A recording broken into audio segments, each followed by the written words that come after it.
قال اللہ تبارک و تعالی فی کتاب مبین بسم اللہ الرحمن الرحیم ان الدین عند اللہ الاسلام. ایک درود بھیجیے.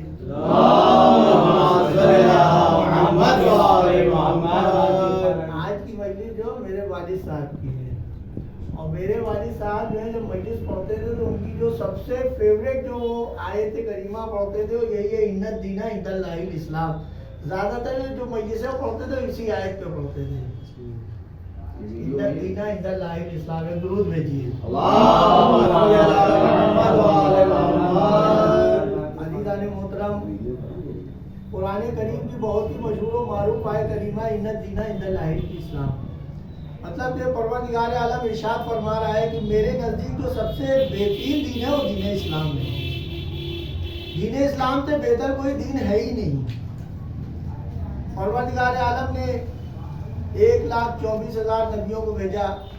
اس میں سب سے پہلے جناب آدم آئے. جناب آدم نے بھی بہت تبلیغ کی، لیکن جناب آدم جب اس دنیا سے چلے گئے تو جناب آدم کے بعد جناب نوح آئے. جناب نوح نے تبلیغ کرنا شروع کی. جناب نوح کا یہ عالم تھا کہ جب وہ تبلیغ کرنے کے لیے نکلتے تو لوگ ان کے اتنے پتھر مارتے تھے کہ جناب نوح پتھروں سے پورا پٹ جاتے تھے. پھر جبرائیل آتے تھے اور اپنے پروں سے سارے پتھروں کو صاف کرتے تھے. اس کے بعد جناب نوح کو نیچے سے نکالتے تھے. پھر ان کو جسم کو جب ہوا دیتے تھے تو ان کے سب زخم ٹھیک ہوتے تھے. اب جناب نوح کا نام یا تو عبد الغفور تھا یا عبد الشکور تھا، لیکن یہ اتنا روتے تھے کہ پروردگار عالم کو اتنا ان کا رونا اتنا پسند آیا کہ ان کا نام ہی نوح رکھ دیا. جناب نوح اتنا روتے تھے.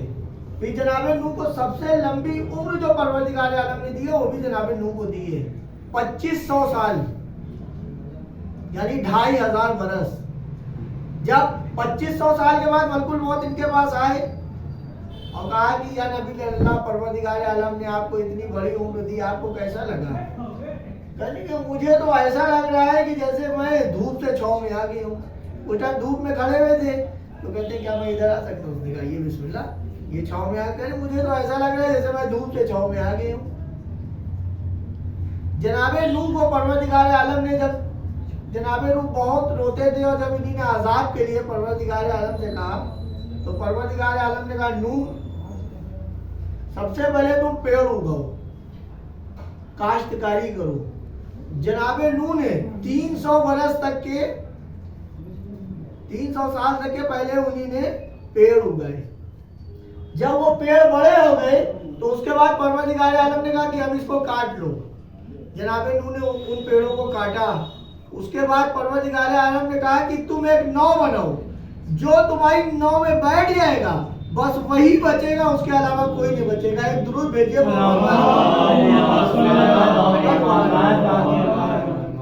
جناب نوح نے پیڑ کو کاٹا اور کشتی بنانا شروع کی. ایک درود بھیجیے. جب جناب نوح نے کشتی بنانا شروع کی تو ان کے پاس ایک بڑھیا آئی اور اس نے کہا یا نبی اللہ، کیا اب میں ناؤ میں سوار ہو سکتی ہوں؟ کیا عذاب آنے والا ہے؟ کہا ابھی نہیں. وہ بڑھیا پھر چلی گئی. پھر وہ کچھ دنوں کے بعد آئی، یا نبی اللہ کیا ناؤ تیار ہو گئی ہے؟ عذاب آنے والا ہے؟ جناب نوح نے کہا ابھی نہیں.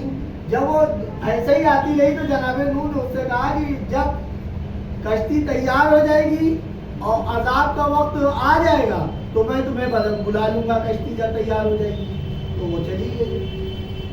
اب جناب نوح کی کشتی پوری تیار ہو گئی اور جناب نوح نے کہا کہ سب لوگ کشتی پہ سوار ہو جاؤ. سب کشتی پہ سوار ہو گئے.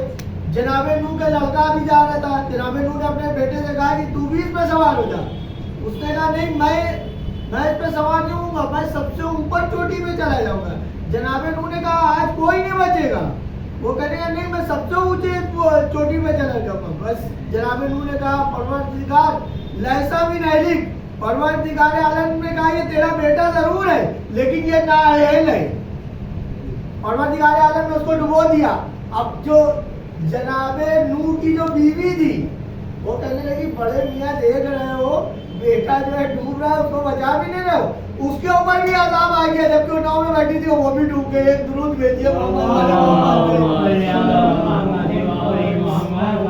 اب جناب نوح نے جس عورت سے وعدہ کیا تھا اس کو بلانے بھول گئے, پورا عذاب نکل گیا. جب عذاب کے بعد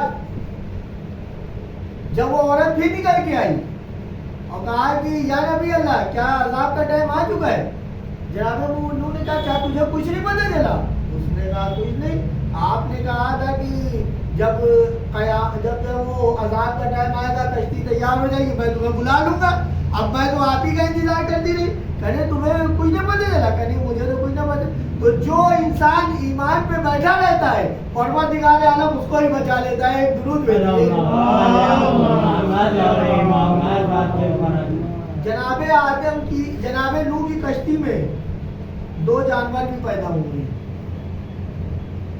ایک تو سور اور دوسرے بلی. جب ان کی کشتی میں بہت سا جب گندگی پھیل گئی تو انہی نے پروردگار سے دعا کی کہ پروردگار یہ گندگی کیسے صاف ہوگی؟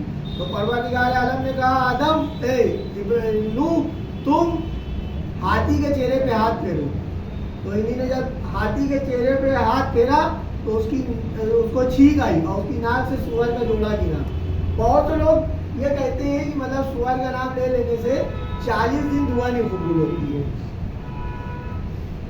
آپ لوگ نے بھی یہ سنا ہوگا کہ 40 دن دعا نہیں قبول ہوتی ہے, اور جبکہ قرآن میں سور کا ذکر ہے, دنیات کی کتابوں میں سور کا ذکر ہوتا ہے, اور یہ لوگ کیا کہتے ہیں 40 دن دعا ہی نہیں قبول ہوتی ہے.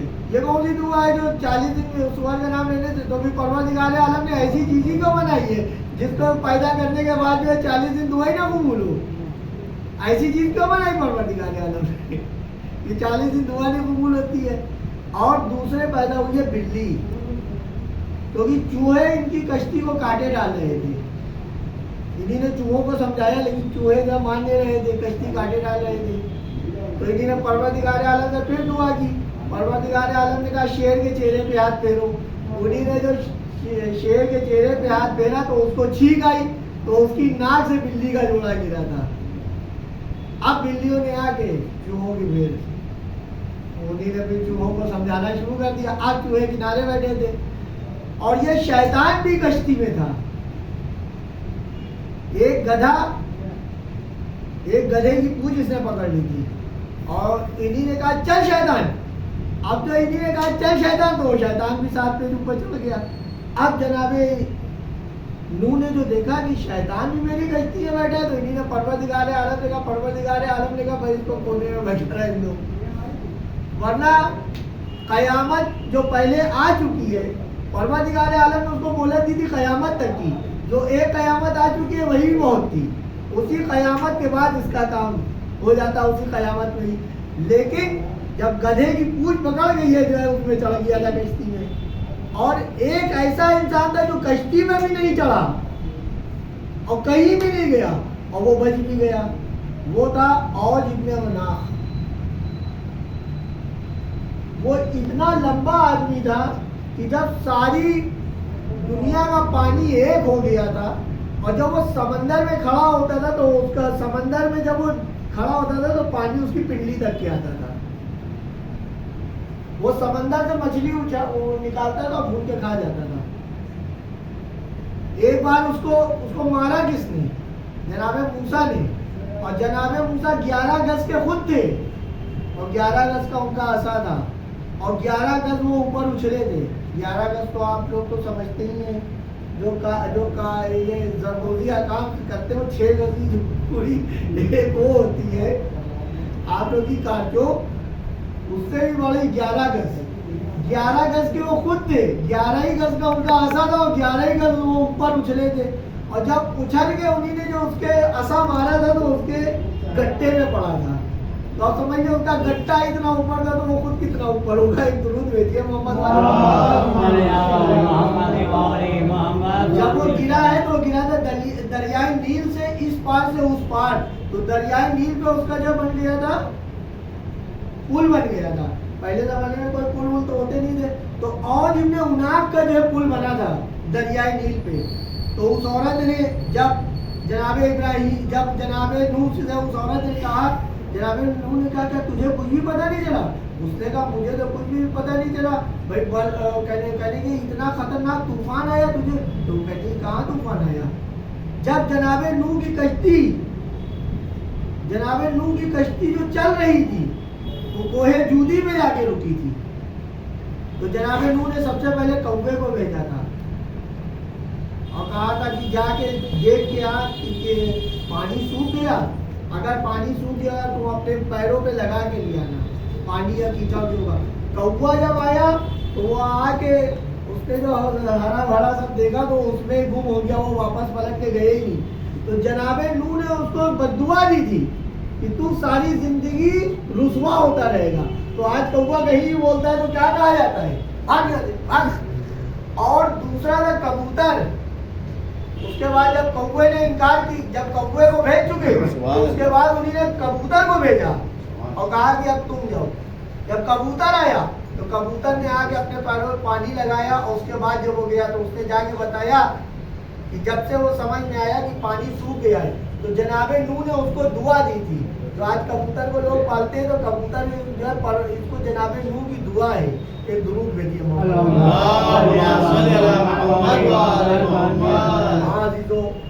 جب 1,24,000 نبی جب اس دنیا میں آ چکے تو سب سے آخری میں پروردگار عالم نے رحمت للعالمین حضرت محمد مصطفیٰ صلی اللہ علیہ وسلم میں بھیجا۔ اس وقت یہ دنیا ظلم و جور سے گزر رہی تھی اور جہالت اتنی تھی کہ کوئی بتا ہی نہیں سکتا کہ اگر کسی قبیلے والے کا ایک گھوڑا پکڑ لیا تو سمجھ لیں اس میں لاکھوں، اس میں ہزاروں برس سے لڑائی چل رہی ہے، اور ایک گھوڑے کے چکر میں کتنے انسان مر گئے۔ لوگ شادیوں میں جاتے تھے، لڑکیاں ایسا وہاں بندگی جا کے کرتے تھے لڑکی والوں میں کہ لوگوں نے لڑکیوں کو پیدا ہوتے ہی زندہ زمین میں دفنا دیتے تھے۔ جب رسول اللہ اس دنیا میں آئے تو رسول اللہ نے کہا یہ سب غلط ہے۔ پہلے لوگوں نے ان کے اوپر کتنے ظلم کیے کہ ان کے اوپر کوڑا پھینکا جا رہا ہے، جب وہ راستے سے گزر رہے ہیں تو ان کو پتھر مارے جا رہے ہیں، لیکن رسول نے سب برداشت کیا۔ رسول نے جب جو عورت روز ان پہ کوڑا پھینکتی تھی، جب وہ بیمار ہوئی تو رسول اس کو دیکھنے گئے، اس کی عیادت کے لیے گئے۔ آج ہم لوگ ہیں، اگر ہم پہ کوئی اونچی آواز میں بات کر لے اور اگر اس کی طبیعت خراب ہوگی ہم خود کا جواب باہر جائے، ہم سے کیا مطلب؟ اس دن بہت اپنا اکاؤنٹ دکھا رہے تھے، اس طریقے سے بات کر رہے تھے، ہم ان کو دیکھنے جائیں گے؟ زندگی میں دیکھنے نہیں جائیں گے۔ لیکن یہ رحمت للعالمین ہے کہ جو عورت روز اس میں کوڑا پھینکتی تھی اس کو دیکھنے کے لیے آئے، تو عورت کہتی ہے محمد تم آج مجھ سے بدلہ لینے آئے ہو؟ کہا نہیں، میں تم سے بدلہ لینے نہیں آیا ہوں، میں تمہاری عیادت کے لیے آیا ہوں۔ میں نے سنا تم بیمار ہو تو میں نے کہا میں تمہاری عیادت کے لیے آیا ہوں۔ اس نے کہا مجھے فوراً کلمہ پڑھاؤ۔ تمہارا اتنا اچھا مذہب ہے۔ جو لڑکا، ایک لڑکا تھا وہ مسلمان ہو گیا تو جب اس کے ابا اس کو مارتے پیٹتے تھے تو ایک دن وہ آیا تو رسول نے اس کی طرف سے منہ پھیر دیا، کہا کہ یا رسول اللہ آج آپ نے میری طرف دیکھا کیوں نہیں؟ تو کہنے کے ابھی تو کیا بتا رہا ہے کہ روز تیرا باپ مارتا تھا، آج جب اس نے مارا تو آج تو نے بھی ایک اڑا دیا اس کے، آج میں نے بھی اڑا دیا۔ تو کہا تو نے اڑا دیا، پروردگار تجھے اڑا دے گا، اور اب تو میری بزم میں مت آنا۔ تو بھی تم نے اپنے باپ کو مارا، تم یہاں آنا مت۔ تو کہنے یا رسول اللہ، کہا کہ باپ چاہے تمہیں جتنا منع کرے لیکن تم نماز روزہ ضرور کرنا، لیکن کبھی پلٹ کے اپنے باپ کو نہ جواب دینا نہ مارنا۔ اب جب وہ نماز پڑھنے کھڑا ہوا تو باپ نے پھر مارنا شروع کیا، اب وہ مار رہا ہے، یہ کھڑا ہوا ہے۔ اب باپ نے کہا کہ وہ کیا بات ہے، آج تو نہ کوئی تمہیں جواب دیا اور نہ آج تم کھڑا ہوا، آج کون ہے؟ کہا کہ میرے رسول نے مجھ سے منع کیا ہے کہ نہ کبھی اپنے باپ پہ ہاتھ اٹھانا اور نہ کبھی اس سے بدتمیزی کرنا، ورنہ پروردگار تجھے جہنم کی آگ کے سب سے نیچے طبقے میں ڈال دے گا۔ ایک درود بھیجیے۔ اس وجہ سے میں نے تیرے اوپر ہاتھ نہیں اٹھایا۔ تو اس کا باپ کہتا ہے کہ چل مجھے بھی اپنے رسول کے پاس لے چل۔ ہاں عزیزو، اسی رسول کے خانوادے کو کربلا کے میدان میں رلا کے شہید کیا گیا۔ ہاں عزیزو، آج 4 محرم ہے، آج حسین کا قافلہ کربلا کے میدان میں پہنچا ہے۔ آج یزیدی لشکر آنا شروع ہوا ہے۔ جب یزیدی لشکر آنا شروع ہوتا ہے تو جناب زینب کہتی ہے کہ بھیا آپ بھی تو اپنے دوستوں کو بلا لیے۔ تو امام کہتے ہیں کہ میں نے بھی حبیب کو خط لکھ دیا ہے۔ یہ حبیب کون ہے؟ بچپنے میں ایک دن رسول اللہ راستے سے چلے جا رہے ہیں تو ایک بچے، کچھ بچے کھیل رہے ہوتے ہیں، رسول ایک بچے کو اٹھاتے ہیں اور پیار کرنے لگتے ہیں۔ کہتے ہیں کہ تو سب اصحاب پوچھتے ہیں کہ آپ نے صرف اسی بچے کو اٹھایا؟ کہا کہ یہ بچہ میرے حسین کو بہت چاہتا ہے، جب میرا حسین کسی راستے سے گزرتا ہے تو یہ اس کے پیروں کی دھول اپنے سر میں ڈالتا ہے۔ ذرا یہ وہی حبیب ہے۔ جب حبیب کے پاس خط پہنچتا ہے تو حبیب خط کو لیتے ہیں، حبیب کھانا کھانے جا رہے ہوتے ہیں، تب کوئی باب ہوتا ہے، دروازے کو کھولتے ہیں، آتے ہیں، خط کو دیکھتے ہیں، آنکھوں سے لگاتے ہیں، خط کو پڑھتے جا رہے ہیں، روتے جا رہے ہیں۔ حبیب کی بیوی پوچھتے کس کا خط ہے؟ کہا کہ میرے امام کا خط آیا ہے۔ تو کہا کیا ہے؟ تو کہتے کیا لکھا ہے؟ تو کہتے میرے امام نے مجھے نصرت کے لیے بلایا ہے۔ تو کہا حبیب تم کیا سوچ رہے ہو؟ ہاں میں یہ سوچ رہا ہوں۔ حبیب اس کو کیوں ہی کرتے تھوڑا سا سمجھانے کے لیے کہتے ہیں کہ میں سوچ رہا ہوں کہ میرے جانے کے بعد تمہارا کیا ہوگا؟ تو اس کی بیوی کہتی ہے واہ لو تم پہ حبیب، نواز رسول تم کو نصرت کے لیے بلا رہا ہو، تم میرے بارے میں سوچو۔ حبیب یہ میری چوڑیاں یہ تم پہنو، لاؤ اپنی تلوار مجھے دو، میں امام کی نصرت کے لیے جاؤں گا۔ حبیب کہتے نہیں نہیں، میں تو خالی تمہارے دیکھ رہا تھا۔ حبیب اپنے غلام کو بلاتے ہیں، کہتے ہیں میرے گھوڑے کو لے کے فلاں مقام پہ جاؤ، میں ابھی آتا ہوں۔